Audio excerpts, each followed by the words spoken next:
Hola, hola, it's your girl Erica from America. Welcome to the Confidence Chronicles podcast.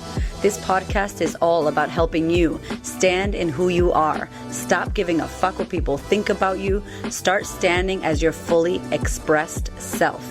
As you are, as is, there is no filter needed. You are fucking awesome, and I am here to remind you. I'm a confidence coach, and I'm a bold stand for confidence, and I cannot wait to dig into today's episode with you.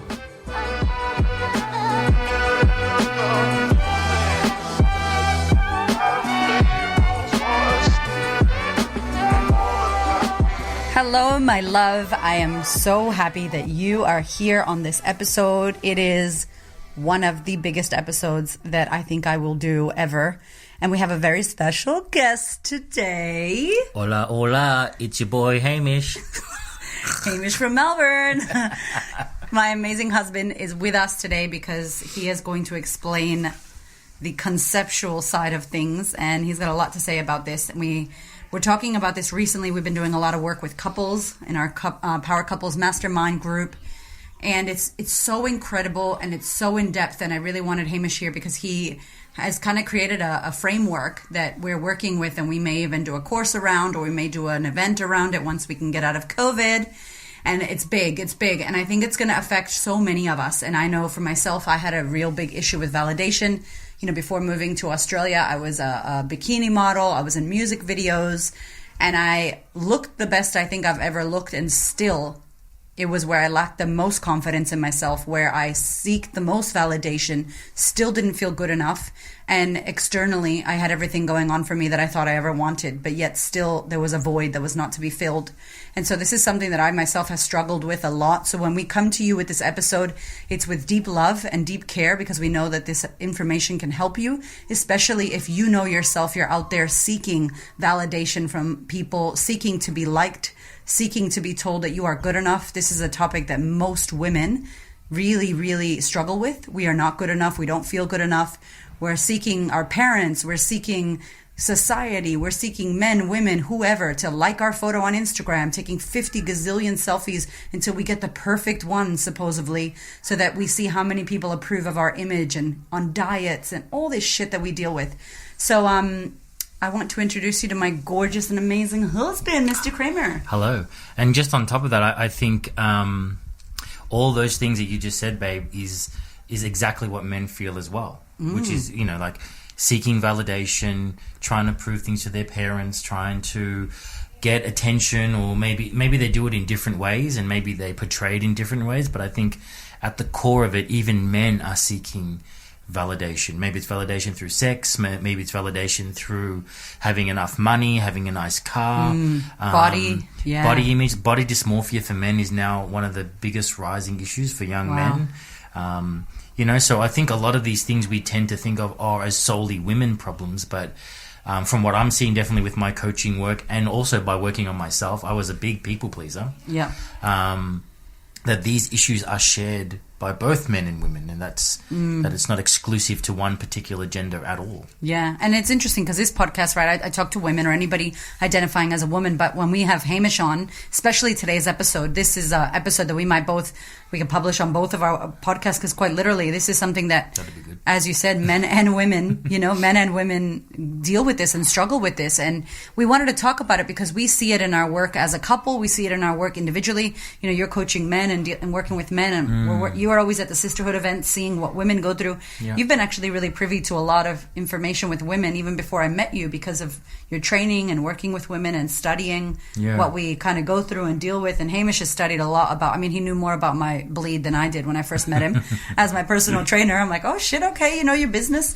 So yeah, we just thought it would be a perfect time, a perfect topic to go deep into. And I think that there's so much more. I think that there's multiple episodes. Just us writing the notes for today's episode, we got we need to talk about masculine, feminine. We need to talk about what that means, because I think so many women think they're being masculine, air quotes, but we don't actually know what that means. Yeah, that's right. And I think we're coming to an age now where it's requiring more discussion and a different maybe definition of what it is to be masculine or feminine, or what are the root causes of the wounds that are associated inside of this. And I think you're right. I have been lucky because I've been honored to be part of the sisterhood for many years as a background support. Background? Yeah, No I was in way. the background. In the beginning, I was, helping and assisting you. And it's only been more recently that I've come to the forefront. That's true. you Yeah. know. But listening to the women's stories, understanding what they're going through, discussing with you what they're going through. Yeah. And then now flipping it to the other side and working with men and working with couples, we're kind of really seeing... We've got a holistic view now, kind Yeah, of. we've got a real holistic view, and trying to understand, and then also not only that, trying to walk people through the other side of that by being aware of these aspects or patterns of themselves, and then helping them live a better life. Move past the things that are stopping them from living their fullest life. Yeah. I think that's the core of what we do as coaches. I think so. Yeah. Yeah. This has come up so many times as well for us in our own lives and in our clients, and we just thought this is going to be massive. And I recently did a post on Instagram about it because I really wanted to talk. I didn't want to be an asshole and tell those of you out there to stop seeking validation, because that's not the right thing. I shared personally myself where I was seeking validation many times, and I think the people that messaged me, I had so many private messages because I obviously talk to women, but these women were seeing themselves in my post. They were like, shit, that's me. I am always looking to have the best body or the most money or be the most successful or get the most likes on my photo or get more followers or more. That seeking. And I talk about it a lot, and I think I've talked about it on the podcast, how, your cup is half empty and you're looking to be filled externally, and there's holes in your fucking cup, and no one's going to fill you. No one else can fill you. This is something we have to do ourselves. But it's important to understand why we do this. And Hamish and I have studied with a number of mentors.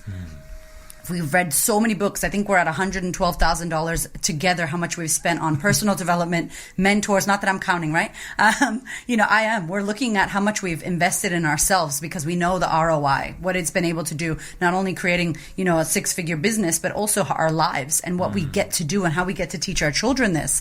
So when we talk to you about these concepts, it's coming from a number of different mentors, books, training, discussions with some amazing mentors that we've been able to have throughout the 10 years that we've been working on ourselves. Plus experience. Yeah. Plus a vast amount of actual live cases. Vast.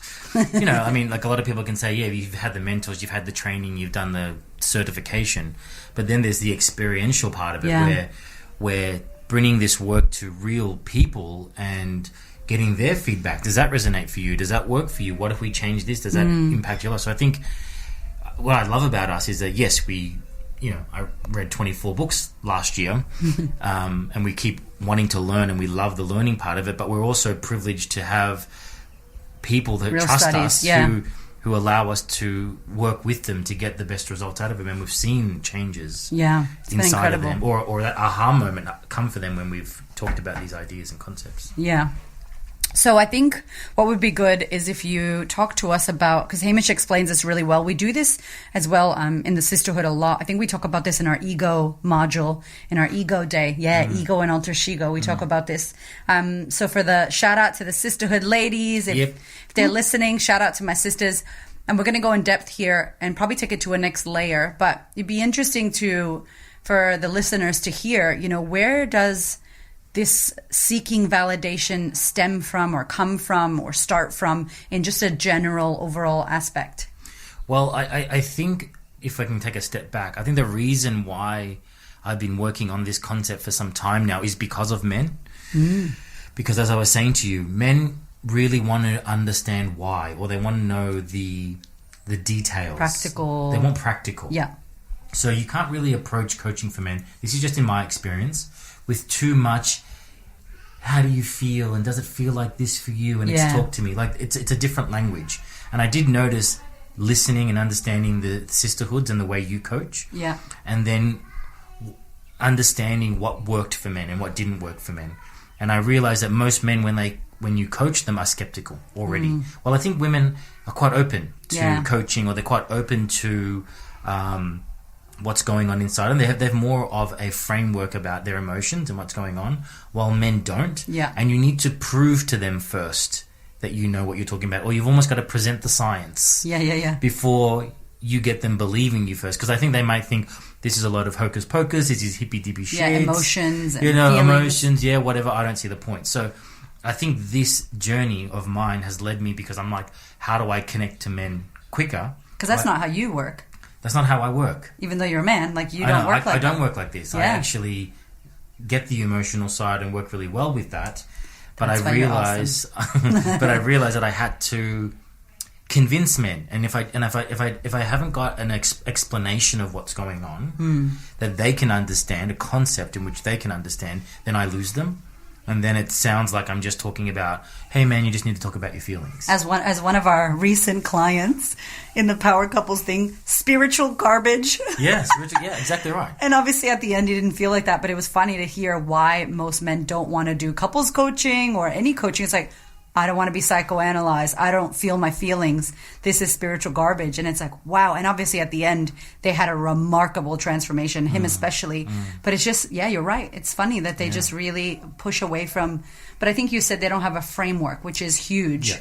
That's a whole nother podcast, I think. It is, yeah. How men, like the emotions, because I think my listeners would really love that. So maybe we'll get you back to talk about that for sure. So yeah, so this started with you kind of deep diving with men and figuring out how to work with them. I wanted to understand them and explain this in a way which they obviously could get.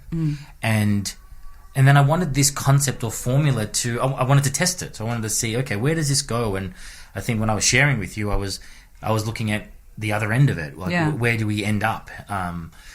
What are the impacts? What are the characteristics, or what are the archetypes we find? You know, what are the, we've got that stoic man, we've got the victim, we have that aggressive person, we have the person who wants to rescue them, and I've noticed those people in myself, and I'm like, okay, well, how does someone get there? How does someone become that? And so we stumbled on this concept. This is something we started to place together from, like you said, a bunch of other mentors, but it's really kind of looking at what really happens when a child is first born, like when they first come into the household. What are the influences that shape that human being? What are the things that affects them later on in life? And everyone goes, oh, you got to look back at your childhood and you got to do inner child work and all this kind of stuff. But I wanted to kind of take away the psychology part of it and really get to understand, okay, what's really happening, or what could be really happening. And this isn't a fully fledged concept as yet; it's still a work in progress. Yeah, we're kind of we're kind of understanding. We're trying to connect the dots, so to speak. So the way I've put it together is that a child is born, right? They come into this world, and you could imagine that child is a fully complete energy, coming in, born into a household, and what any child needs is this beautiful flow between two very positive energies, which is the masculine and the feminine. Yeah, and we could almost look at that as two polar opposites. It's almost like a child has entered into this world of duality. Yeah, and now what would have been one complete energy has now been split into a positive and a negative, or a masculine and a feminine. And if we look in our world, there is examples of this everywhere, yeah? And gender is obviously one of those polarities where there's a man and a woman. But we're not necessarily talking about men and women. Yeah. We're talking about polarizing energies of masculine and feminine, which complement each other. This is the yin and yang, yeah? So the yin and yang is together. It's one thing. But then as you put it through this filter, it can be split into two different things, or a positive and a negative, a masculine and feminine. So you've got a child. So this is a concept. A child comes through this earth, and what do they need? They need love, right? They need love. But love from the masculine and love for the feminine are two very different things. So when a child comes through, they need masculine love or masculine energy, and that would be considered acknowledgement. We would call that see me. This is who I am. And that's what the masculine's job is, to acknowledge, to validate, to hold this person. Yeah. And then we have the energy of the feminine, which is really the nurturer, that looking after, that loving person that gives that child everything that they need. You have such a good life example of this. I'm just thinking right now as you're saying it, like your life is that. Yeah, my life your is upbringing was that. Yeah, I had such two polar opposites. Wow, that's so true. Yeah, two polar opposites. And it just happened to be that my mum was the nurturer. Yeah, I know. And my dad was the acknowledger. Yeah. And that's why we want to say that this doesn't necessarily relate to mum and dad. Mum and dad. Yeah. because some of those roles could be reversed. For Yeah. me, it was very much my mum is the nurturer. She is the lover. She is the epitome of the feminine. She gives me that. Yeah. And then my dad is exactly the acknowledger. He is all about, getting his attention and getting his acknowledgement of me. His approval. His approval was very much a very typical life for me. But other people's experience could be the other way around. Maybe it was your mum that you needed that was the masculine in terms of had the validation, the acknowledgement. And maybe your dad was the nurturer. Maybe he looked after you. So it's not necessarily that way. But anyway, this child will come down and is expected to get 100% nurture from the feminine and 100% acknowledgement from the masculine. Now, we know that is just not possible for human beings. Yeah, for human beings to give themselves 100%, it's not going to happen. Yeah, so this child comes through, and instead of getting that 100% nurture from the feminine, And that means like 100% for everybody listening is like they 100,000,000% give you everything you need as a child in your upbringing. Yes. They don't fail you at all. This is a perfect human who doesn't fail you Yeah. and doesn't let you down. And every time you need that love and nurture from your feminine mother or father, they give it to you. Yeah. Obviously, we know that that's a rigged system, but we're just explaining that like when you don't get that 100%, there's already something gone there. yeah. Yeah. So as Erica said, you don't get exactly what we're expecting 100%, and we're getting it as much as we need, and we don't. And so what happens is then what we call is a wound is created, because this child needs 100% nurture, but maybe only got 60% or 70%, Yeah. or 40%. And that could be also considered when we speak about trauma, like a trauma, a wound. So if in case when you've listened to the podcast and I say trauma, that's the same kind of thing. There's a pain in you as a child, which feels like as a grown-up, it's not a big deal. But for a child, that wound, that trauma is what carries them around for such a long time. And this could also be perceptual as well. Yeah. Your mum might have given you love and 100% or a lot of it, but you also perceived it for whatever reason as not as much as what you needed or what you required. So for some reason, due to some experience or because of your environment, your interpretation was that you did not get 100%. It's less. Yeah. And then the same applies to the masculine. So the masculine is that acknowledgement that I see you. This is my child. I'm holding you up. Like the Lion King. Like the Lion King, Simba. Like, this is our newborn. You acknowledge him. You know, Yes. the king. Oh my God, that's such a good analogy Yeah, for that. the king. And when we were doing this, I was asking Hamish all the questions because I know y'all already got questions. I was like, what about me? My shit was fucked up. Like my mom wasn't there. My dad wasn't there. Am I like super screwed up? And obviously, thank goodness for some whatever reason, I didn't end up that way. But that was exactly what led to the life that I had. Because I didn't have the nurture and love, or I had it, but then it got taken away. And then in foster homes, I would have, a foster mom or a foster dad, and I knew they weren't my family. So there was this, it was almost like having chemicals in my body and my normal hormones going, ooh, I don't like those chemicals. Like that foster family felt chemical. So I never got that like dad or mom vibe from them. I just got, I'm in a home. So really I just had my mom and no dad. So then it's so weird. But it's interesting as well because it's a good point to raise, because there might have been a collective masculine. Yeah. Because your mum had boyfriends that would have. I'm not saying that they gave you what you needed, but they would have shown up in certain ways, maybe quite inefficiently. Oh, toxic. But also but they would have been there. But you also had the foster homes. That's what I mean. I was obsessed with like these. I lived with a lot of white people, y'all. I'm not racist, but there was a lot of white people, and I was obsessed with the white people's Christmases and the white people's the way that the white people and the white families treated their foster kids, and like camp and cutting wood and doing all the things that those families did. And the father figure was very like television father figure. So yeah. So you were influenced in some way, even Yeah. if it was through a television. Yeah. There was an idea or an ideal of what That's a you great should have point got. as well. Yeah, if you've watched these shows and Yeah. movies, this is And it could be an uncle, it could be a grandpa, it could be a neighbor. It doesn't matter. big brother as It could well. be a big brother Yeah. that played that role. We watched that movie Onward, remember? Yeah. And it was the big brother which played the father figure. the acknowledgement role, the father figure role. You know? That's a great movie, by the way, y'all. Just Onwards saying. is great for kids, Onwards yeah. on Disney Plus. So I think this is like it's a collective. It's your experience Yeah. of being acknowledged and an experience of being nurtured from these two energy fields that necessarily will never come from one single person anyway. Yeah. And maybe that's what happened in tribes. Maybe this is a result of not being in a tribe, because we expect all of this from our individual parents. But really, if we were in a tribal scenario, maybe you would get your auntie and your uncle, 100%. and maybe You're they would so be right. more likely to get more of a holistic balancing of these energies, as opposed to going, more my parents need to deliver it all, but then they're working or they're Yes. caught up in their own issues. So Yeah, maybe this that's is true. maybe this is a result of lack of being in tribes now.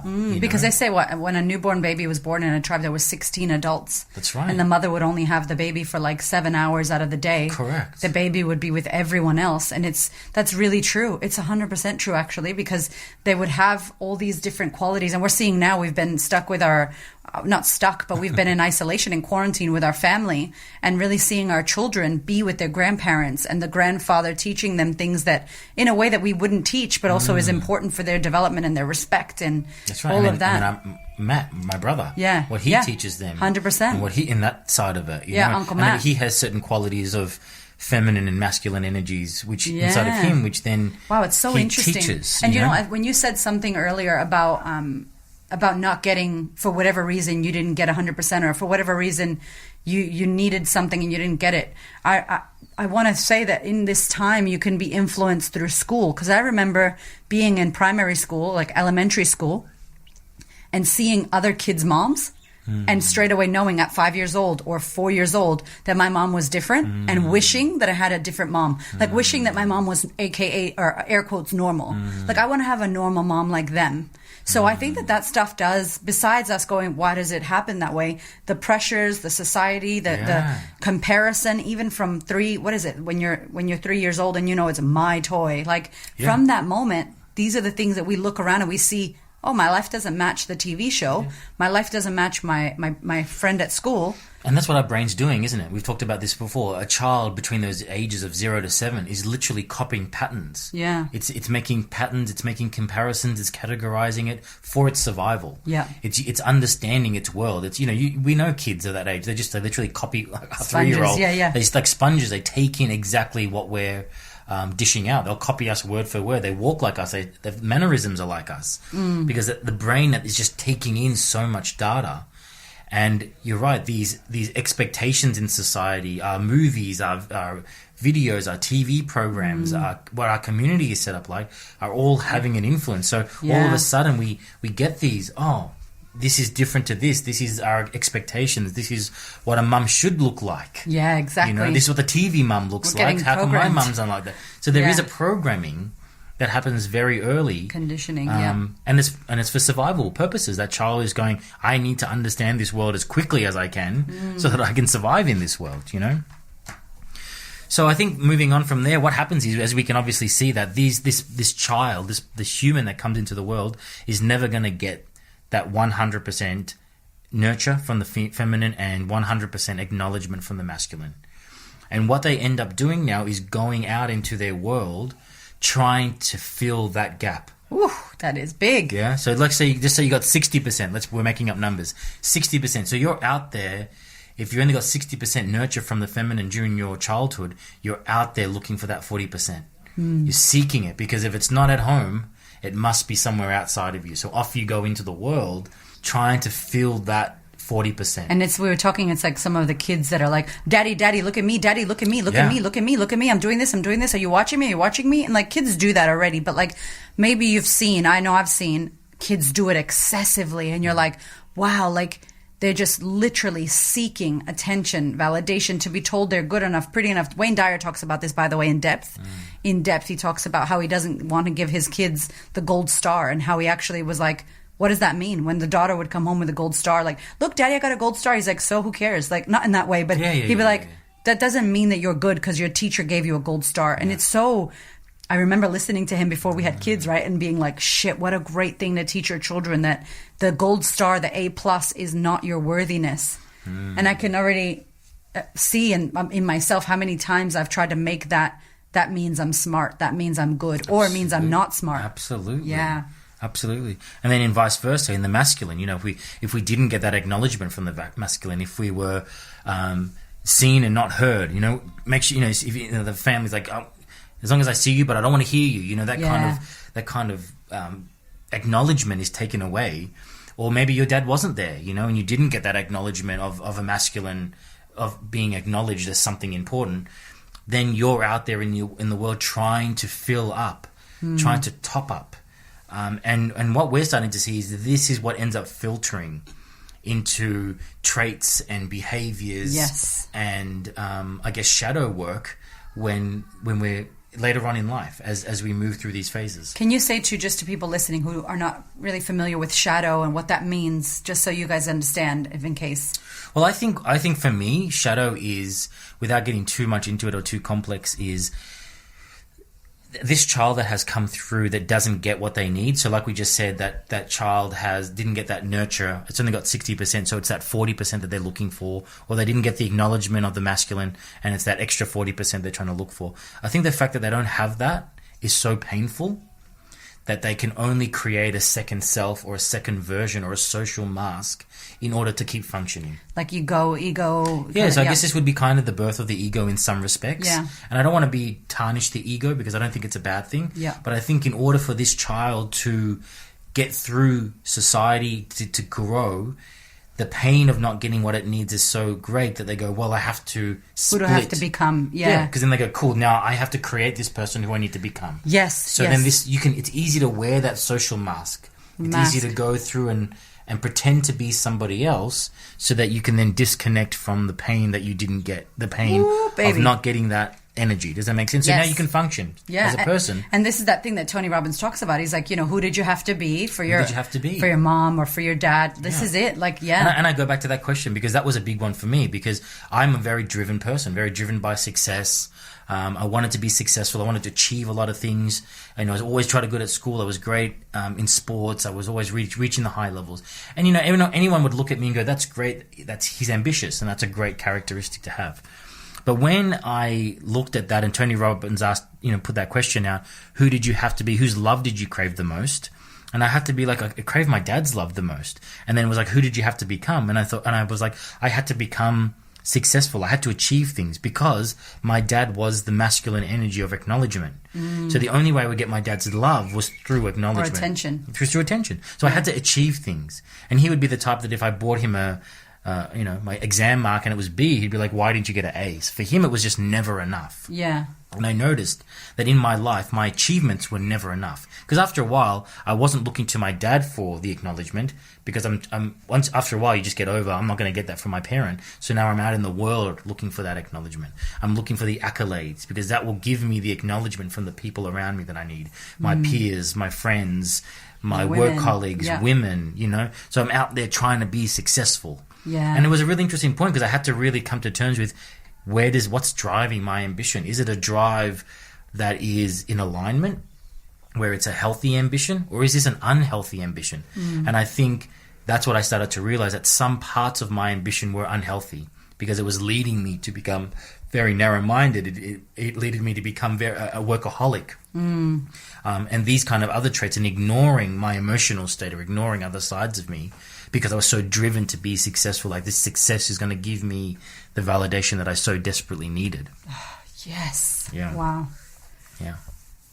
That's so incredible too, because I know that, and Hamish is going to share later when we get into like the characteristics and the traits and how this shows up in our shadow, and shadow is just like the false self that's not really you. When you're not your best self, when you're not your hottest, when you're not really in alignment with your true self, what happens and what you do. So you have a really great story to share with that. But I can just really hear, or I can just feel that some of you out there might be putting pieces together, listening to this podcast going, shit, yes, my dad or my mom is never happy enough. Or, I've had women in my office and say like, yeah, I couldn't cry. My mom always said, nope, don't cry. Don't show your emotion. Like, get over it. No crying. Just get on with it. Or, we don't do that. That's not who we are. That's not the kind of family that we're in. All of these things, when we're young and we're what's the word called? Impressionable. And we're learning and we're like, oh shit, we're looking to our families or to our upbringing as to who we need to be in the world, and there will be gaps. And this isn't because you're fucked up. Nobody's fucked up. It's everybody's fucked up. We're all like this. Like, this happens to every single one of us. And it's great to figure out where you are so that you could go and decide, now, who do you want to be? Now, Hamish, when he went through and saw that he was holding on to his dad's values, then as a grown-ass man, he gets to go, you know what? I don't want to hold on to that anymore. That's not important for me. And I don't see you as a high-achieving, crazy, success-driven person. No. You're chilled now. You still get shit done, but this is the balance that I've been able to find. Yeah. Because previous to that, it would be a success at all costs. Yeah. But now I go, hang on, I'm happy to be successful, but not at the cost of myself, not at the cost to my family, Yeah. not at the cost to the relationship with my wife, not at the cost to, do you know, what am I willing to do now? Yeah. And now that I feel like that part of me is in check because I'm not striving for validation from anybody, I'm giving that validation to myself now. I'm filling myself up. Now I have a healthy relationship with ambition. I have a healthy relationship with success. And if these things will come and go, because success comes and goes. Yeah. It'll Money be there. comes and Money goes. comes and goes. I don't lose myself in the process. I ride those waves like, cool, sometimes you're up, sometimes you're down. Sometimes you're winning the game and sometimes you're losing a game. And that's sometimes the game of life. But I'm going to keep trying. I'm going to keep working towards it. I'm going to be excited to achieve things without, when things do go bad, the whole deck of cards kind of collapsing and my identity about who I am collapsing. Yes, oh my God. I'm no longer identifying myself with that success. Yeah. But doesn't mean that I don't want to be successful or I won't go and achieve things. But no longer is that attached to who I am as a person. Yes, that's so good. I think I found that with my mom, like why I cared so much about my physical image so much. And when I answered that question, and Tony Robbins talks about it a lot, like who did you have, whose love did you crave the most and all of that. And I was so confused because I think I did crave my dad's love because he wasn't around at all, ever. But I hated him. I would scratch photos of him. I hated him, but I didn't know him. And I had my mom, but then she would be gone. So I always wanted to be with my mom. So I'm still a little bit like torn with that question. But I know that I became someone who needed to look a certain way and always be pretty and always look good. Because my mom would always tell me, you need to fix your hair. You need to do your face. You need to put some lipstick on. Until I realized, like, you know what? I don't need to do that. You need to do that. Like my mom is like all about her image. Her toes match her nails. She's like, Margarita is looking fly. And that's important to her because she obviously cares about how she looks in her image and what people think about her image. Where I care about my image because I care about my image. And it was really interesting to go, oh my God, that's my mom's shit. And I energetically gave it to her and never had to worry when she would say, "Ay, Erika, put some lipstick on." And I'm like, I'm okay, Mom. Anyway, let's talk about the next thing. Where it used to really fucking piss me off. And I now realize that that's her and that's her stuff. And instead of fighting with her about it, I'm just like, cool, I'm going to love you. You've also healed the gap for yourself. For sure, yeah. As in, if there was still a lack inside of you, on feeling validated or feeling nurtured by that, then that would hurt because that would resonate with you. But because now you've filled that up, or you're filled with other things, what she says doesn't, it just falls off you because it doesn't get inside. I don't attach to it. It doesn't attach to it because it doesn't mean anything to you. There's no longer any mean, or there's no longer any truth to what she says. It's almost like the truth hurts. Even if there is a slither of it in there, and then you're like, oh, that hurts because that's kind of true. I'm not happy with the way that I look. Or I should look better, or I should be this. And so now that doesn't get in anymore because that's not true for you. Know thyself. Know thyself. So when we were looking at this, what we started to look at was, obviously in the feminine energy and in the masculine energy, there are certain things that come up. So, well, I went to the other end of this, right? So now that we kind of understand this kind of wounds theory or masculine, feminine wound theories, I was trying to look at human beings from the other aspect. I'm like, what do human beings strive for so obsessively? Yeah. And the biggest things that we all know is that is power. Money and sex, like sex, money, power, right? Maybe more money and power, but there's definitely sex is in there as I think as another one that came up later. But I was thinking, what do human beings you can control a human being with these three things. You can control them with, they can be sick on power, they can be drunk on power, like money, never enough, and sex, it's like, and I'm like, why are those the three things that we really kind of move towards or dedicate? Why is that always seems to be a play? Like, we've been talking about the corruption of men or women, what corrupts people? And it's like, it's money, it's power, and it's sex. Like those three things you can, if you push in the right areas of a human being, you can get them to do anything that you want. You can control them. And it sounds like too, those areas, if they're balanced well, like if you know your power in a positive and you're great with money and you're in tune with your sex and your sexuality on the powerful good side of things, it's also when a human feels like they're at their best. 100%. Right? And this is the thing, like I'm looking at it as this is the manifestation of the wound down the track. So someone that is good in those areas or has managed to find a really good balance in their positive and negative energies doesn't have as much of affiliation in sex, money, and power. Yeah. But someone that does have a wound and hasn't addressed it, it manifests itself as this obsession over I get what you're achieving saying. these things or controlling For these validation. things Yeah. because their validation now has become so. And with this podcast is Validation Station, and it's about what are the things that humans really crave in terms of validation, and it's sex, money, and power. It's those really three things that we feel like we have to. And with sex, it's not like sex. It's like all the things that have to do with sex. Absolutely. Yeah. It's like your it's like look. It's the look of, and that's where you're talking about body image and Intimacy. and all sorts of, and even being noticed. Like that can be in the terms of sex, being noticed, being acknowledged by the opposite sex. All the likes on Instagram, baby. All the likes on That's Instagram. likes, That's sex. that's the sex part of it. You know. So I think looking at these things, and I was like, wow, I wonder how this ties together. Like, what happens along this way, And we really started to see that there's these sort of patterns of behavior or these characteristics in which people develop from these wounds as a way to cover them up.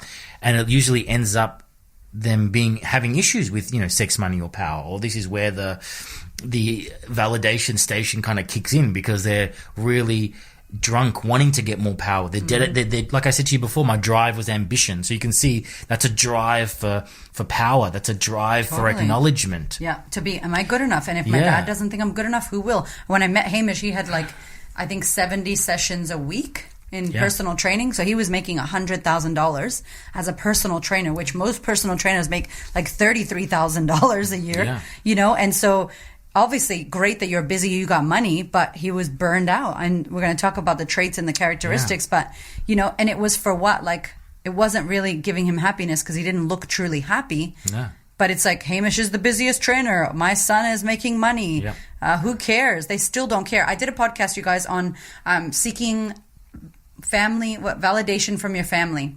Seeking approval from your family.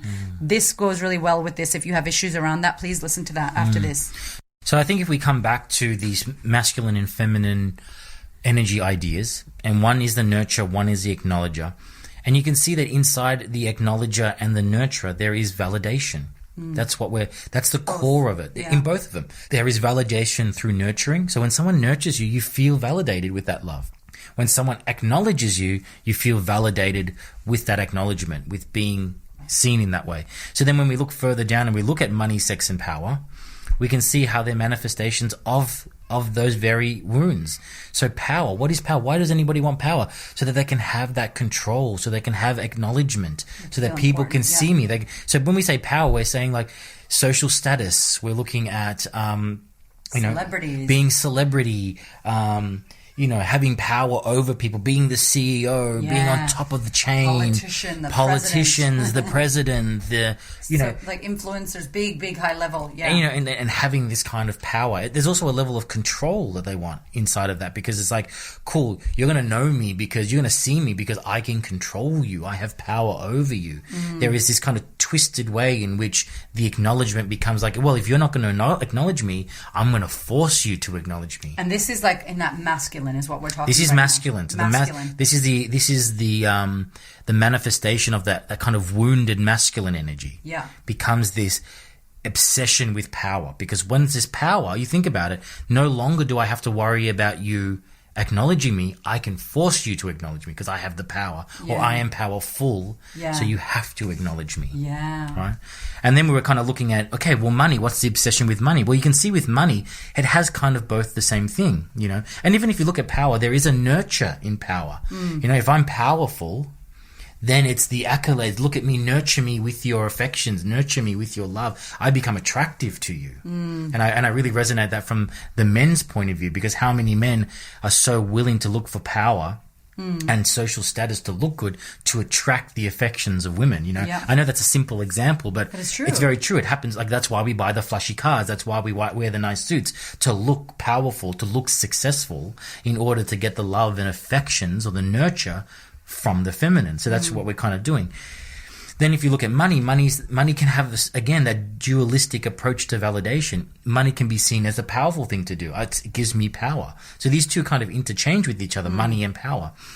it's also what we use to nurture ourselves. So I can take that money and I can buy something to feel Self-care. good. I can buy your love, Yeah. so to speak, you know. Yeah. I can buy the alcohol, I can buy the drugs, I can self-medicate. I can use money in order to get myself to be nurtured, to be looked after. I can, you know, I can buy all these the shopping, the clothes, the expensive houses. And money also has a control. When I remember being Absolutely. in a relationship where, you know, he didn't seem like a narcissist kind of person. He wasn't a powerful personality per se. Like, I was more loud and outgoing, but money was the power. Like, he would control the whole relationship with money. Yeah. Like, I'll buy that. I'm paying for that. I'm doing this. Like, no giving accounts or no sharing. Like, me and you, we talk money all the time, but like, it's Yeah. like, no, I'm going to handle the money and that's it. Or I'm going to pay for everything. You don't get to open your wallet, which sounds really cute and nice and romantic, but it's not. Like, Yeah. it's actually not. It's a Yeah. form of Well, manipulation. it's a form of control. Yeah. It's a form of control.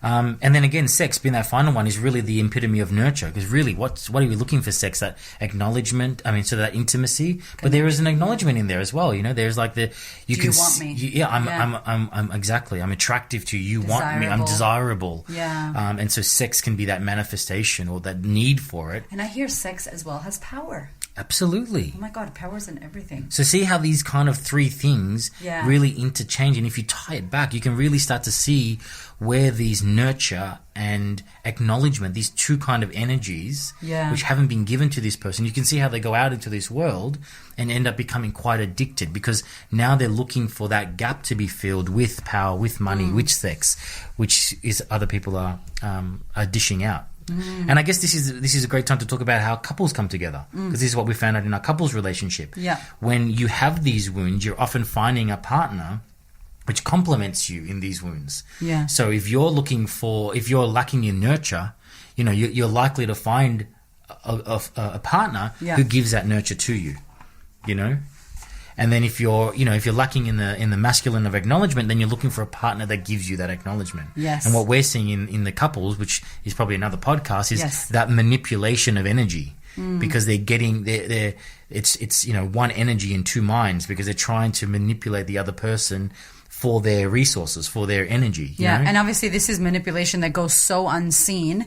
And if you are interested in knowing more about this, we did a Power Couples Masterclass. Yeah. And you can I'll pop the link in the show notes and you can watch it. And it's incredible because we really talk about how when we're not aware, or how we are irresponsible with our own energy and irresponsible with our own attracting and what we attract. And every time I had a shitty relationship, I attracted it. You know, it wasn't just the narcissist is a bad person. It's also that damsel in distress, or that woman or that man attracted that narcissist as well. And so it's this combination that we come together and both parties are dancing this dance of, you know, what did we say? Manipulation at first sight. It's not always love at first sight. Yeah. You know, it's a bit of, It really we think it's is. love, but it's like, oh, manipulation at first sight. Shit, I didn't know. So it's not like you guys are manipulating or we're manipulating on purpose, but we do. You know, I definitely played that role of damsel in distress. Yeah. Hamish has I played the that rescuer role Yeah. in the past. Because again, it gave me that validation. It Yeah. gave me that, oh, look, you've done this for me. So this definitely plays out in relationships. Totally.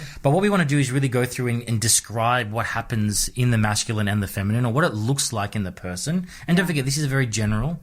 But these traits we've seen repeated over and over again with our clients and with our own and teachings. with myself as well. And with ourselves, yeah. So you go masculine first. So obviously the masculine, as we discussed, is about acknowledgement. So when we say masculine energy, we're talking about, are you seeing me, right? So when we have someone that hasn't got as much of that masculine acknowledgement as they need, it's created a wound. And often what it ends up showing up is as that shadow self, or that ego self. It's manifesting itself later on in life as someone that's really, dedicated to social status. They really have a need for power. Yeah. Yeah, and they become very void in their emotions. Yeah, so they're putting that emotional side, that nurture side away, and they're becoming very focused on getting as much of that acknowledgement as possible when they're in this zone, in this energy field. So that shadow is like a power seeker, a social status, blue tick, kind of like up. And it's not saying the blue tick shit is not good, by the way. Yeah. But we're saying when you're not hot, when you're not in your flow, when we're in the shadow self, this is where it manifests. This is when it's all consuming. Yes. Yeah. So again, all these things that we're talking, there's nothing wrong with having power. There's nothing wrong with having social status or being a celebrity or getting a blue tick. Those things I would call innate. They have no energy to them. They're just things. But if there is an unhealthy relationship with those things, and the way that I would look at it is if you're identifying with yourself with those things, as in if you don't have them, you feel unhappy, and if you do have them, you are happy. Yeah. Then this is where the shadow is playing out. So example. when there's a need for power, and when you don't have power, you actually don't feel good. Or when you have social status, you feel good, and when you don't have social status, you don't feel good. Yeah. These are You've ways identified as that. you're very likely to be having a masculine acknowledgement wound. Yeah. I would say. So, how do these traits? Yeah, what are the traits? Well, we sort of see the traits coming out as people who become very narcissistic. You know, when this energy is out of balance, they're narcissistic, they're manipulative, they're on a power trip, they're often very angry or resentful. And we would kind of describe them as the lone wolf. You know, I've got this on my own, and I did this. You know, I did all of this, and you know, we can see so many celebrities that play this out. Like I was just thinking of Drake almost. Like I don't know his wounds, but he's very much in his songs. If you listen to it, it's like I did this. Like you didn't help me. I did this. Now I don't know if that's just his lyrics or what he's saying, but there is that kind of.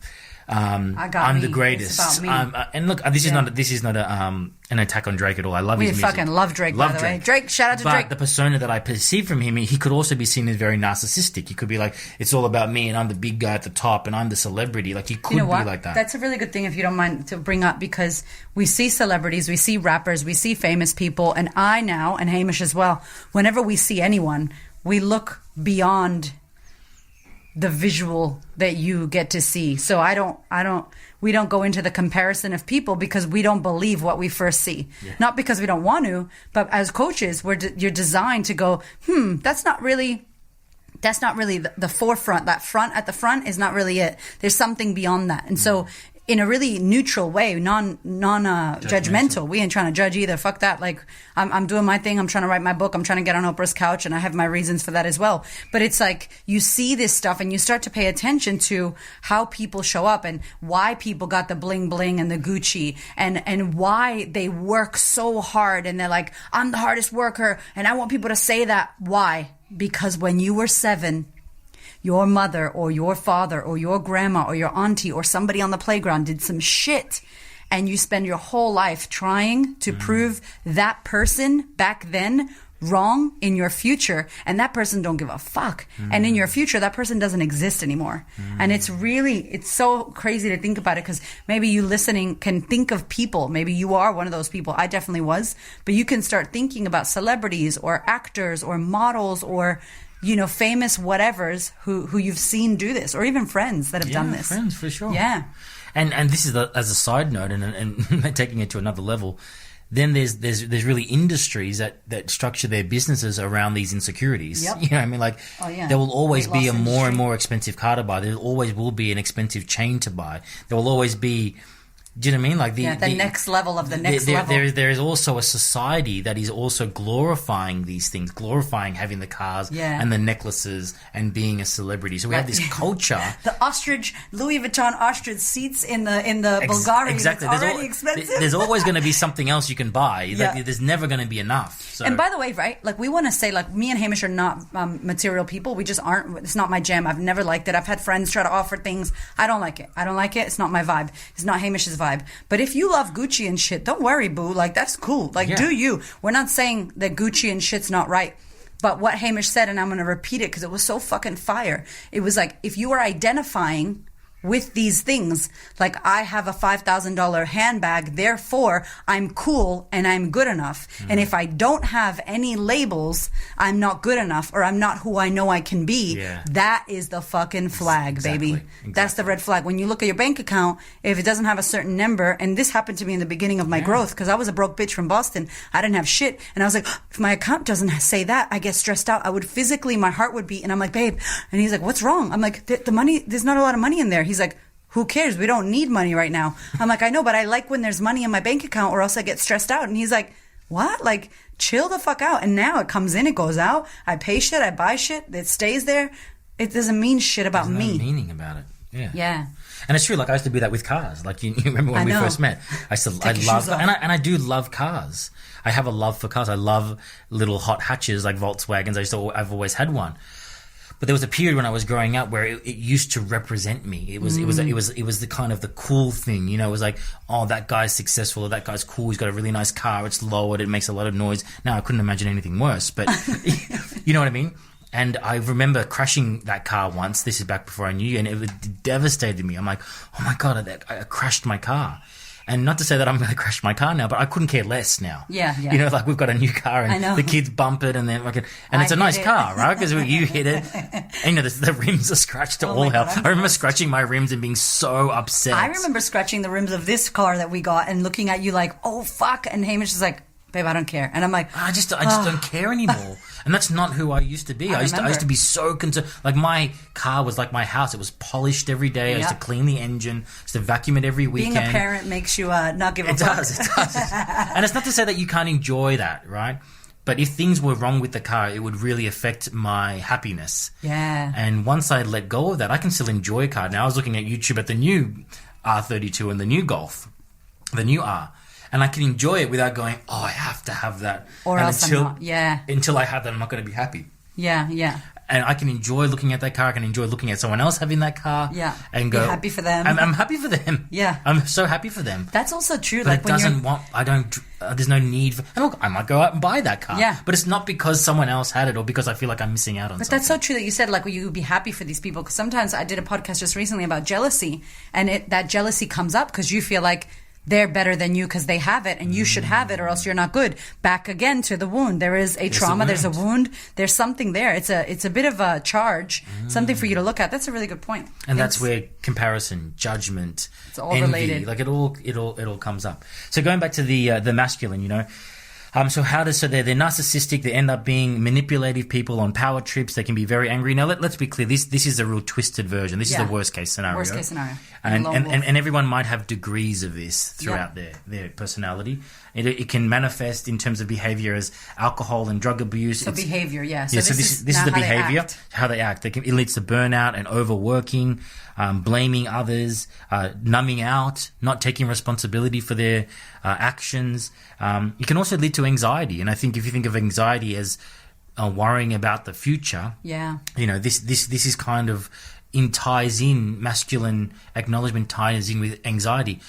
Without acknowledgement, then I'm not being who I should be. I'm not getting the acknowledgement because I'm not who I am. Yeah. And so then that leads with anxiety because then you're worrying about the future. Will I not be this person in the future? Or what do I need to do now so that I am that person in the future? So it's playing with time and tense as in, what's going to happen in the future? What's going to look like?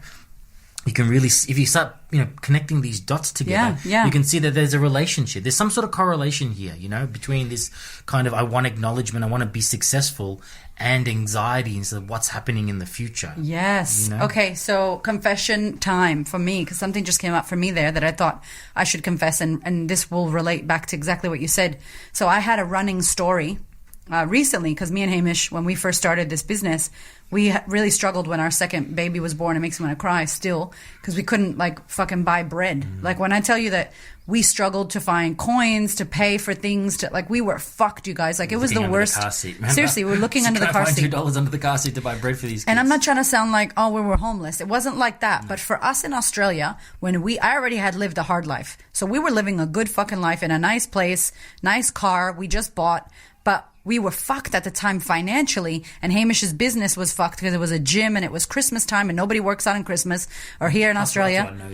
We had debt. We had a second baby and we bought this car because we needed 2 seats for car seats. So we were at the worst financial place we'd ever been. And remember, when you've already been together for 6 years or 8 years, you're supposed to be going up, right? Mm-hmm. Supposed to be. And we were going backwards. Backwards. Yeah, it felt like we were going backwards financially. And I remember I have a lot of masculine, y'all know if you listen to my podcast, I have a lot of that masculine energy of doing and action and making it happen for myself. And Hamish is probably more that softer, like go in nature, go slow, get to the same place as me, but slower energy. So if we say as a couple, I'm probably more, even as the turtle. I know, I'm the hare and he's the fucking turtle. He gets there at the end. I'm fucking puffed and he's like, yo, why are you tripping? Just chill. We get to the red light. Literally, when we drive, this is a side note of a side note. We get to the red light and I'm like angry and frustrated because I've been cutting people off and Hamish is jamming to his fucking Michael Bublé, looking at me like, why are you speeding, babe? Just chill the fuck out. You know, it's really funny.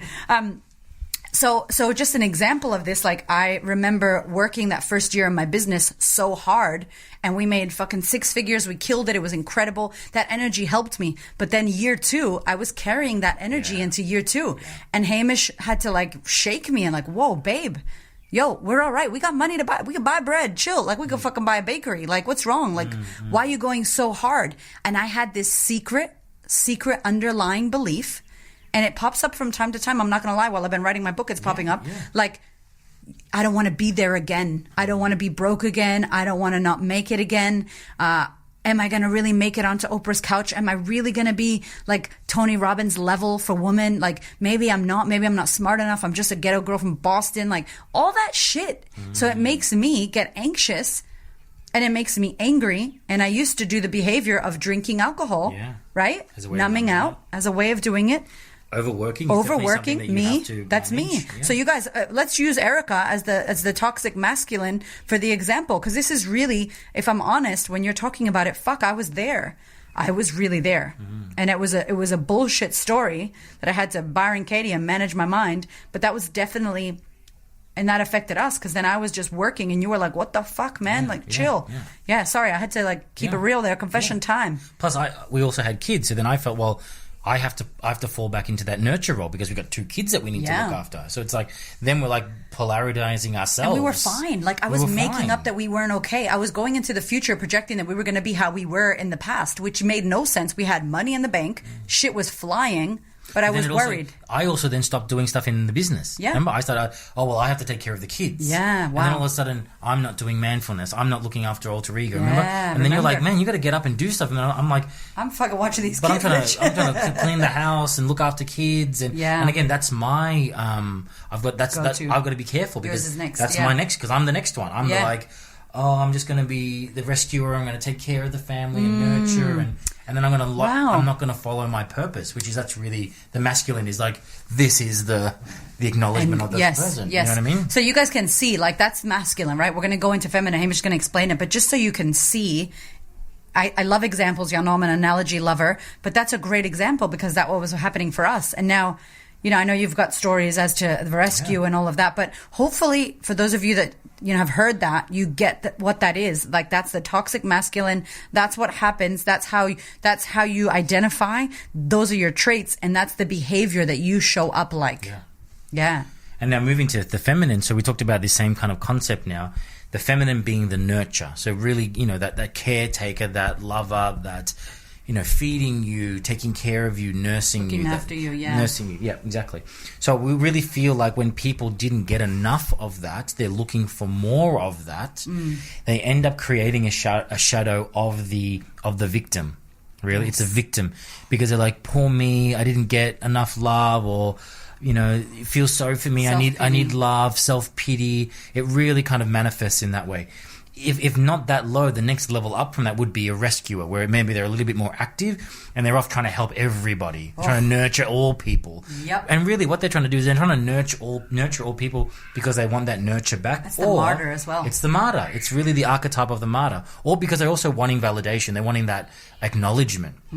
So they get that nurture from that side of things. So it's really playing out that type of person of the victim, the damsel in distress, the people pleaser. Yeah. You know, they're off. Yes, the yes person. I'll do for you whatever you want, etc., etc. Yeah. And really sort of, you know, selling themselves, giving everything of themselves to that person. Or, it's like all or nothing, right? Like have it all. Have it take my all, take everything from me. Let me nurture you till there's nothing left inside of me. You know, that kind of that real true mother archetype where it's like giving all and then there's nothing left, which we know is is not sustainable, you know, and often these people do get burnt out and angry and resentful, and which is exactly so the behavior or the traits become very needy, they become very clingy, they become overpowering, resentful. They become very resentful. They become very good manipulators as well. They end up being a person that talk behind your back. They gossip. You know, it's that kind of energy, those characteristics of really, you know, that they put themselves into. And then from a behavioral standpoint, they often are, you know, they might be emotional eating, or they spend a lot of money on themselves, like shopping. And again, we're not putting down spending money on yourself with like excessive, not having the money and then, I just got to do it because I don't feel good. I need to go shopping because I need to fix that nurture. I need to be loved. I deserve it. I deserve it. You know, it's out of whack, you know? Yeah. It's getting involved in toxic relationships where you know the person's not good for you. Maybe they're violent or aggressive with you, but you're like, no, I wanna take care of him. He'll change. Or it's the other way. It's like, there's nothing I can do about it. That's just the way that he is. And if I left, then he would probably kill himself. And you know, really putting all of that, living in that energy. It also links to a lot of body dysmorphia, where they're, you know, they're obsessed with their body and the way that it looks. Because again, it's like they were looking for that. The vehicle of their nurture is their body, and this is ending up where sex can kind of come into it, because you know, if their body is good and their body feels good, then they use that body to nurture and use that again as a way to manipulate through these items of sex, money, and power, which we talk about later on. So they become obsessed with their body, you know, and you can see the conflict because they emotionally eat and the yo-yo diet, and then they're obsessed with working out, and then it's kind of like this back and forth, you know. Extreme. And these are absolute extremes. The masculine extreme, the feminine, these are all extremes. Toxic extremes. And like we said before, you may find yourself or others at different scales of this. So it's out of 10, you might be a 1, or some of you might be at a 10, you know, where you're really playing out this archetype. Yeah. And some of you might have hints or subtleness of these, or once in a while. So they're seeking validation. And then the overall feeling tends to be a leading towards depression. Yeah, because, where the other's anxiety. And you feel like, while the other one's anxiety, what's happening in the future. This is a depression, maybe what happened in the past, or, you know, I didn't get what I needed and no one ever looks after me. And it's kind of like all this stuff that happened to them previously. It's a kind of a poor me, depressed, you know, hunched over shoulders, chin down, kind of, this life never goes right for me and life is not good. And it's just that depressive energy, you know. That low, while the anxiety is kind of like I don't know what's going to happen in the future. Is a bit more, you know, it's a different feel to it. So, and you have a story with that rescuer. Yeah, so I very much was that rescuer. I end up playing out that idea of... So because of that whole thing with your dad thing, remember how you... Yeah, so I think what happens is, for me, in terms of that nurture, my mum was very nurturing, I think, when I think about it. She gave us a lot of love and a lot of attention, but it also created some sort of wound because it was given in a way which was also a little bit manipulative. My mum is a typical martyr. She will give and give too much, you know, and she will empty herself, you know, and so it's very easy for me to take that on board, you know, and I think that's where the wound was created, was too much. So then I'm out there being that rescuer for people, and I did that in my relationships. I would do that in business. Not the thing from your dad, like because I'm seeking the other side of things. I'm seeking acknowledgement. So in order for me to get acknowledgement, I give out the nurture. You know, does that make sense? So I'm giving the opposite, because I'm thinking if I give someone nurture, they'll give me acknowledgement. You know, so this is where this kind of flips the other side. And maybe if you're the masculine and you're lacking the acknowledgement, you're trying to get the nurture. So you're doing all the, look at the big house, like we talked about before, look at the power and the money that I have so that I can get the sex. Yeah, because I want to get the girl so that she can love me up and nurture me and give me that. So I'm using what I know to get the opposite of what I didn't get. Yes. And so I was here using nurture as a way to get acknowledgement, which is what I didn't get from my dad. And so here I am rescuing damsels in distresses and giving more of me than I had and becoming resentful becoming, I wasn't an emotional eater or had anything, but I definitely was the other side of it where I was really focused on my body. I'm a personal trainer, so fitness is always my thing. Like I'm always working out. Luckily, that's in check for me. Like it doesn't, but I could easily see where I could work out too much or overdo it.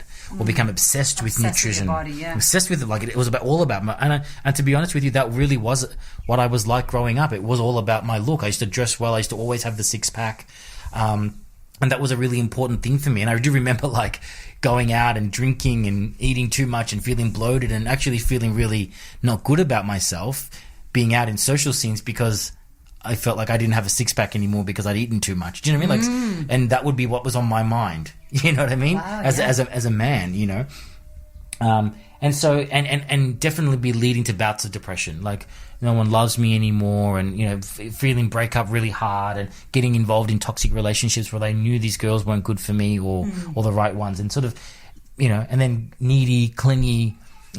Becoming that, oh, you don't give me the acknowledgement that I need, and poor me, and etc. And it's sort of that kind of archetype that I would keep playing into. And it's so funny because we talked about you don't have to be a male or a female to do this, and we actually, we're doing this, we're the opposite examples. Yeah, we're actually the opposite examples. And when you look at Hamish and I as parents, I'm probably more like Hamish's dad, and Hamish is more like his mom. And I didn't have that example. So I just had, you get your ass whooped, that's it. There's no love for you. You get smacked and you get hit, and that's it. So for me, I've had to learn how to step into the feminine with my boys so that I don't yell and scream and scare them and become too angry and become the punisher, the aggressive punisher. And obviously that shifted for me, thank goodness. And then also for me, I'm not always playing the good guy. Yeah, he would always be the good playing guy. I'm nurturing. So I've had to sometimes lay the law with the kids and go, no, actually what your mother said is right. And, backing you up and going, you're not going to have ice cream today, or you're not going to have games. And exactly, you're not going to do that anymore. I know, as opposed to being the one that's defending them and always nurturing them, and then it downplays the discipline that you're trying to give them. Yeah. And so trying to balance that out, where I'm like, I can be the disciplinary and the nurturer at the same time, and knowing how to set those boundaries so that I'm not always just like, it's okay, it'll be fine. Here's what you want. Here's what you want. Here's what you want. Yeah. And giving them that false sense of parenting that we need to give them. I'm just listening to this and watching this and looking at how much we've discussed and how important it is, now that people are like, okay, what do we do? How does this, obviously this is already one of a really long podcast, but we wanted to just, I guess, is it complete? Do you want to keep going with it, or? I think that's the majority. I think this is something that I'm still working on. I'm actually adding even shamanic concepts into here, and chakras, and looking how as we evolve. And there's more to this. Probably another hour of podcast to go into it, but I think it's verging on a very good discussion, and that's what I wanted to have about it, because you start pinning these dots together and mapping out this thing and going, wow, I can really see how this translates. And what we just discussed right now is that maybe many of us actually have a wound in both areas, a wound in the masculine and the feminine. Yep. And so there might be a part of you that's looking for nurture as well as acknowledgement, and maybe at certain times or certain things triggers you, you bring out more of one than the other, Yeah, we see that a lot. I think that's really common. So if you're like, I think I have both, it happens. It definitely does, where it crosses over because of how we grow up and what we don't get that we. Because I can see myself in the masculine, that need for power, that social acknowledgement. Being angry and a narcissistic, I can see myself being that person. I've been that person before. And overworking and, doing too much to be successful again, that side of things. Do you know what I feel? Because when you were reading this before, I was like, I've been the masculine and I'm probably more that now-ish, but I have a good mix. I feel really balanced right now, like especially during COVID, and I just feel this restful mix that's coming up. That's, I know, a massive influence from you. Yeah. But I've also remember becoming this little victim after moving to Australia. Because my whole life in America was this crazy, I had to be angry, I had to be this basically like just masculine anger powerhouse to defend my family and defend myself on the playground kind of thing. And then coming to Australia and being a damsel in distress and being like, I'm so broken and damaged. And that is when I attracted the douchebags. You know, so you honestly, that I was both. But you can also see that it relates to maybe different times in your life. Yeah, or so maybe, doing one for so long that, that didn't work. Let me do this let me other do the other negative thing. one. Yeah, that's right. Let me flip to the other side. Yeah. I remember being that real damsel in distress in the rescue and then becoming real an asshole at the other end exactly. of it. That's what I'm saying. Be saying. like, yeah, treat him mean, keep him keen, you know what I mean? And playing that out. And then being about the look and the power and being aggressive and... You know, I remember being that person at one stage. It wasn't natural for me, but I ended up going, no, well, being the nice guy doesn't work. Yeah, and you see that with the guys. I think he's like, oh, I've been the nice guy for too long. Now I'm going to fuck him up. I'm going to be the asshole for a while. You know, and playing out these kind of archetypes. We're in these roller coasters. You can see why we like the bad boys, but then we don't want to marry the bad boys. You can see why it's a lot. It's huge. I hope you guys are seeing all of the amazing just examples that are within this for yourselves. I know we have finding so much. And just really coming back to understanding that a lot of this comes back to this concept of masculine or feminine, or this dualities of energy, this yin yang, you know, and understanding when we haven't got enough, we end up looking into our world to fill these voids, you know? And I want to say to you, just as a disclaimer, we should have said at the beginning, we're not saying that this is how the masculine is and that this is how the feminine is. No. This is all about the not hot, the shadow,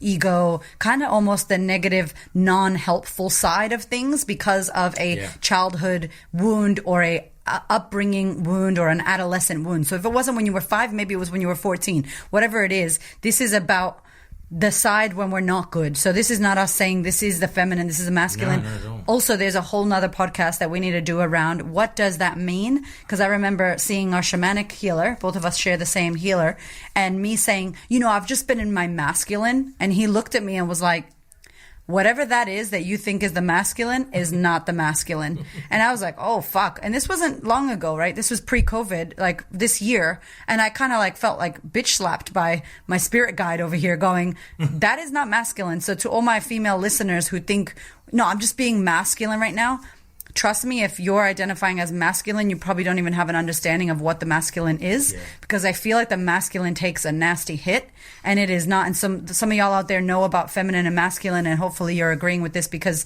I think we are confused. As general women are very confused what masculine energy is. Men are the same. I mean, I don't think they have any idea of what masculinity really is, because they've only been exposed to the bad side of it. They've only been exposed to this side. And again, like we talked about before, there is also a society structure which ingrains us with this bullshit and makes this an acknowledgement, like acknowledges this and rewards you for it. You know, like we've got a society that rewards you for being the bad boy and rewards you for having a lot of money and living this capitalist society world and getting it all and taking as much as you need without regard for anybody else. But that's nothing to do Companies are actually protected to do that shit. Correct. And if you really look into the masculine energy, it has never been about that. In fact, that's a masculine out of control. But in our society, it's the norm. So most men grow up going, oh, well, that's what it means to be a man. And it's so twisted when actually that is not anything about what it's meant to be a man. It's just that our society has created industries around this. Because you think about it, how good does marketing work now? I know. How good does products and services work now? We can get money from you because I know you have a gap in your masculinity. I know you have a gap in your femininity, that energy. So let me fill you with my products and services, and all I want in return is your money. I was listening to Glennon Doyle's Untamed, her book Untamed, and it's amazing. And she was saying that she went into the shower, and in the shower, her son had soap, like a body wash, and it was like, fucking all these boy things, like, you know, what they're Lynx it was like attack the dirt and attack and like conquer and gritty nitty, like all like full on. She was like, is my son having a shower with this, or is he going to war? Like, what the fuck? This is about a war. But even you look at those things, it's like, put this on and then you'll be so attractive to women, they'll just fall over you. I know. And I know it's meant to be humorous, but there is a truth behind it. But she's like, this is like the 2020 or whatever year it is, like this, and my teenagers are buying this and putting this on their body and reading these bottles. Then she's like, I grabbed my daughter's, and it was a soft, pink, skinny, thin bottle, and it said words like soft, alluring, gentle, lovely. She's like, what the fuck is this? Like, what is this? Yeah, exactly. But just like interesting how we're still, companies are still marketing to us and our children this way. You know, I love when Wonder Woman came out, because now our son, our 5-year-old's like, oh wow, because he's already coming to us from school going, no, I don't like girls. I like mommy and grandma, but I don't like girls. Girls are yucky. And it's like, only boys are cool, and only if you're fast and strong. And it's like, you know, his favorite color was pink, and I was so happy about it for so long. And now he's like red and blue, and I'm like, no, you know, I put cheetah print on the 3-year-old as much as I can. And that's on our best efforts to not have that in our house. I know. Can you imagine? That's his exposure to the outside world. So, like, what chance do we have? It's so difficult of to, course. you know, because. So it's just important to know, and it's not to put a downer on it, but it's just to understand what these companies and what the nature of our environment or our society is also on, because there is that flow toward this, and there's a benefit to some of these companies and organizations that wrought this, because the more that they, and I studied marketing, I have a marketing degree. I know the whole idea behind marketing is to find these insecurities in you, or these points, and to get you to then purchase the product. It's all about finding that angle. That's an industry. It's all about that, you know. So when you come back and you go, well, we need to change a few things, or we need to change the way we're behaving, it's also realizing that as a macro level, this is also out there, as well as the micro level. It's kind of like as above, so below kind of thing. So can you give a little insight, or what, we're going to finish it up, but what can people do? What can my beautiful ladies, my listeners do if they have identified, you know, Look, what would you say? I think for me, like with all our clients, I say awareness is number one. Bringing awareness to this is always your first step. It's like, you know, obviously I teach meditation, many know that. And why do you practice meditation? The first part of meditation is to bring awareness to. It's not about getting a perfect meditation and being out there with the divine. It's about can you bring your attention in? Can you become aware of your breath? So I think step one is, if this podcast has triggered you or this sounds familiar to you, find awareness. Really look into your life and your patterns, and really look at your behaviors and those around you, and really start to become aware of this in your day-to-day world and in the decisions that you've made. So I think that would be my first step. My second point for anybody that's really feeling this and is resonating with this is that the only way to heal these wounds, or to heal, or to really give this 100%, is to give it to yourself. That's the key. Now, I'm not saying that's an easy thing to do, but finding ways, how do you give yourself acknowledgement? How do you give yourself nurture? So good. And making yourself be self-sufficient as opposed to self-dependent. That's the bridge we all have to walk. If we want to especially make a change for our children's lives and and change our society, we need to walk the bridge of stop being dependent on these things that are external to us, to break the links between ourselves and identifying with these relationships, with money, with power. And again, not to say that none of these things are important or needed, but your identity of them connected to you needs to be broken. And taking that long walk back to the soul, realizing that you are complete, and everything that you give yourself, everything that you need, you can give to yourself. And really filling yourself up. And I think that's where the journey that we've been on. Like, I have such a great relationship with my dad now, because I'm no longer looking for acknowledgement from him. And he still says things that you'd go, oh, that was a bit harsh, but it doesn't touch me anymore, because I'm not looking for. I don't have a gap there anymore, or the gap's definitely a lot smaller. Maybe it's closer to a 90%. Maybe I get nurture at about a 90%, and maybe during my life I tinker and that balance. I'm always trying to find a perfect balance, and maybe we'll never find a perfect balance. Maybe 100% is never attainable. The duality is that. Maybe the duality is what makes life. But I'm much better at being closer to into the 90s, so I'm not thrown as much anymore. I'm not. I don't collapse. You know, I don't lose days over it. I might lose a moment. I might lose an hour, but I'm not losing, weeks, and I'm not making drastic decisions about my life based on those things. So I think it's about how can I fill these wounds myself without needing to be attached to anybody else. And I think that's a process. So good. Oh my goodness. Longest podcast ever. I thank you so much for being here, Mr. Kramer Hamish. I love you, honey. Thank you for having me. So good. Also, I want to shout out my husband has an amazing free free meditation mini course. I'm going to pop it in the show notes if you are interested. If you struggle with meditation, if you've tried it and you can't get it, he just explains it so well and so simple. And you can grab that. I'll pop the link in the show notes. You can also get it on Instagram. His Instagram is @manfulnessmen. And all that details will be in the show notes. And if you have any men in your life that you want to share this podcast with or share his work with, make sure you send them over to the Manfulness podcast, because he talks about all of this kind of stuff there. It's really interesting. All of my female clients follow you, babe, and they listen to try to get the man talk and understand your language. But this is a high level concept. There's so much in there that Hamish is still developing and we're still working with our clients. But if you resonate, if you love today's podcast, please, please, please tag us. Let us know what you got from this. It's a big one. And the idea and the key here is to fill yourself, to validate yourself, to love yourself, to be enough for yourself, because that's all we can really and truly control and work with. And I use control lightly. You know what I mean? Manage for you. So thank you again. We love you. Have a beautiful week. Thank you, guys. My darling, we are in wild times right now.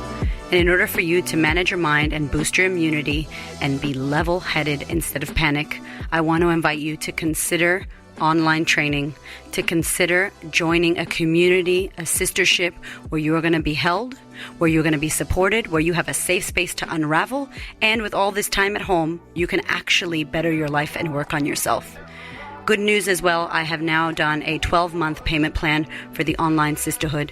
So many women right now are experiencing trouble with their finances, losing their jobs, being single mothers, not knowing when their next money or paycheck is going to come from. And we are navigating that with our current sisterhood members. We are working with every woman that we can in order to support them in these tough times. And I hear you out there saying, I'd love to join the sisterhood, but I can't afford it. I can't afford 6 payments. So what I've done is made it a year-long program. It's a year-long program with a year-long payment plan.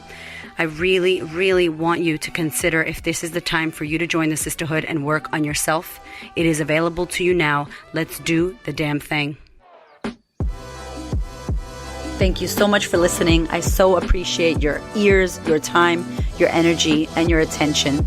Please do me a favor and head over to Apple iTunes, subscribe so that you don't miss an episode, share this episode with a sister who you know needs to hear it, and if you feel called to, leave me a review. I'd love to know what you think about the podcast. I'd love to know how this information is helping you change your world. Thank you so much for being here. I know that there are many podcasts you could listen to, and I really appreciate you listening to mine. Have a gorgeous week, honey.